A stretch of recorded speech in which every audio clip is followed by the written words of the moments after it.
एक बिचारा कावळा. पावसाळ्याचे दिवस जवळ आले होते.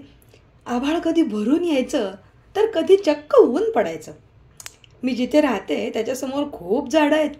उंच निलगिरी, लाले लाल गुलमोहर, आंबा, जांभूळ, शेवगा इत्यादी. एके दिवशी मी खिडकीत बसले होते. मला समोरच्या झाडावर एक घरटं दिसलं. घरटं म्हणजे झाडावर काड्यांचं ढीगच रचलंय असं वाटत होतं.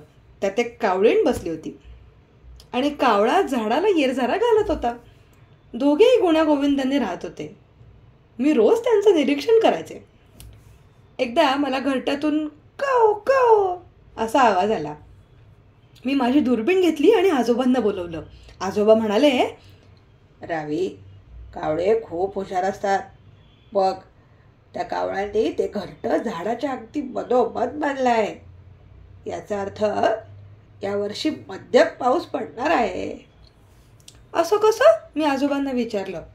आजोबा म्हणाले, प्राणी पाखरांना या गोष्टी आपोआप कळतात. मग मी त्या घरट्यात 2 अंडी पाहिली. मला खूप भारी वाटलं. मी रोज त्या घरट्याचं निरीक्षण करायचे. ती कावळीण घरट्यातच बसलेली असायची. कधीतरी थोडा वेळ चक्कर मारून यायची. पण कावळा मात्र कधी गायब तर कधी झाडावरच बसलेला असायचा. एक दिवशी आमच्या सोसायटीत महानगरपालिकेचे लोक आले होते. ते वाळलेल्या फांद्या, सुकलेली झाडं कापत होते. 3-4 दिवसांनी ते लोक आमच्या इमारतीजवळ आले.